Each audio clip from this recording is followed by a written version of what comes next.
Today we're going to do a deep dive review on Jim Root's signature Fender Jazzmaster V4 and the EMG Daemonum pickups. Going to discuss some of the features of the instrument, then do a playthrough, then a pickup demo, and there are timestamps in the description if you want to see something specific. So this is the fourth Jim Root guitar that Fender has put out. He did a Telecaster, then a Stratocaster, and then a Jazzmaster.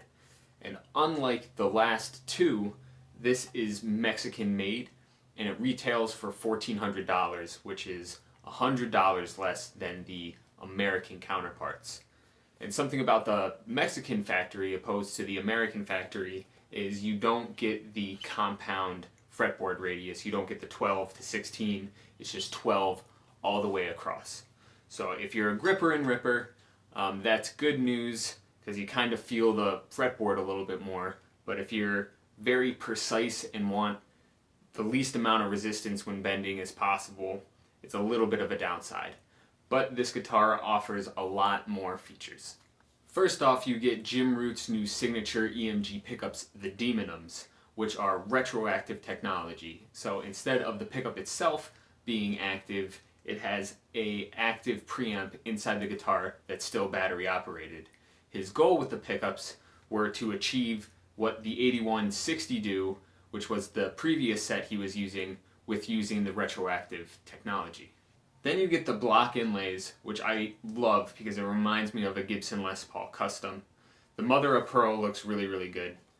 Then you have white binding on the neck with green Luminlay side dots, which make it a better stage guitar and a good party trick. If your friend's guitar doesn't glow in the dark, then your guitar is immediately better.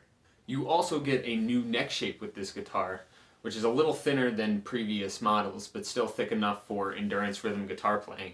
I personally like a moderate neck shape, so I am a fan of this neck. So I should mention that I was initially disappointed that for the price of the guitar you're getting a Mexican instrument, but I'm very impressed with the build quality. The fret ends are smooth, the neck is really smooth, the neck pocket is tight, and it still comes with a case.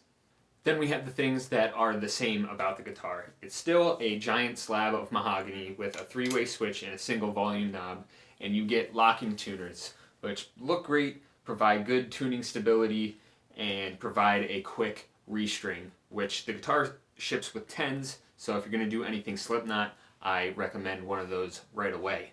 Then there's the output jack of the guitar, which is directly on the bottom of the body. I'm always plugging the cable in the wrong spot, but if I briefly put the guitar on the couch, it's not leaning against the power cable, which I don't know if this was by design or just a coincidence, but I like it. So now here's the top view of the guitar, looking at the volume knob the way it came from the factory. If you look at the volume knob, you'll notice that it's displaying the number 10 from the view of the guitar player, which should imply that the guitar is all the way on, but in fact, it's all the way off, and this is what it looks like when it's all the way on. This is an easy fix, but it's such an easy fix that it shouldn't be a problem from the factory. The Jazzmaster is a very large guitar. I don't think it looks very good on my medium-sized frame, but that might be different if I was 6'6", wear a mask, and have a beard like a young Santa Claus. For the weight of the guitar, I would say that it has heft, which I think attributes to the quality of the instrument rather than feeling like a toy.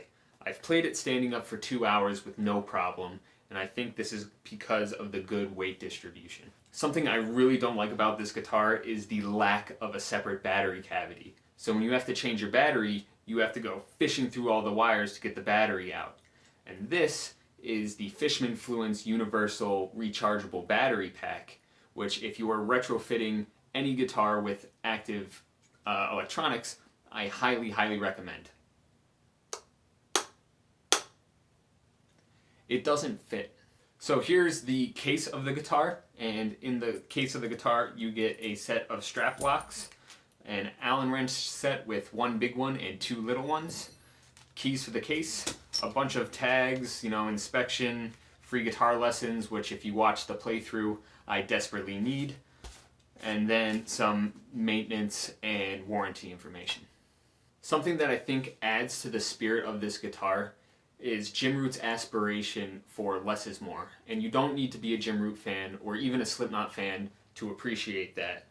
It's not meant to look as loud as it is on stage, but rather be an open canvas to your own characterization. You could put stickers all over it, or replace the knob, or play it until it yellows, and make it your own. And I think that's what makes this really special. Now on to the pickup demo. I'm going through the Fractal AX8 using a dual rectifier amp sim into a Mesa cab, and I am playing in drop B. So in true active EMG pickup fashion, these pickups are a little noisy, but rule the low mids. I wouldn't use it for anything D-word related, in fear of having it sound like a can of bees, but I really like how the punchiness of the pickups grab onto the note, especially with pinch harmonics. And I really like the taper on the volume knob.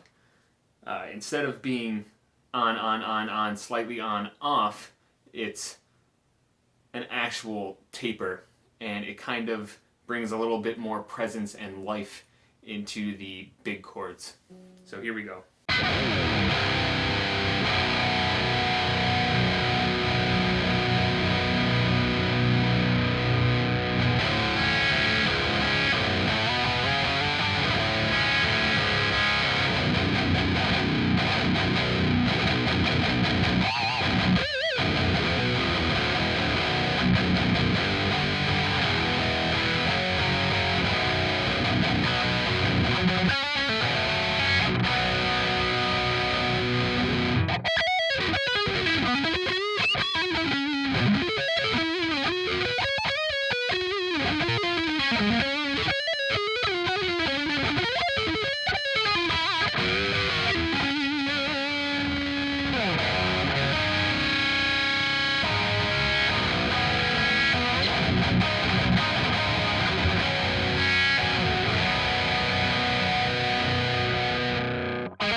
In conclusion, it's a really fun guitar to play. The fact that it's 22 nickel frets on a 12-inch radius kind of eliminated as a workhorse guitar for me, but that's not why I bought it. It's definitely a Slipknot button, which if that's what you're going for, then that's enough of a reason to buy one, but it goes beyond that.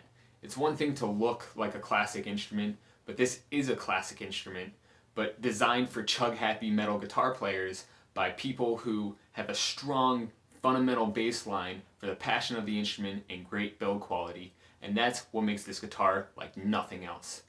So that's it for this video. Please subscribe and like. If you're wondering how this guitar compares to the stage counterpart, the Mick Thompson Signature Jackson Soloist, then that is a fantastic question.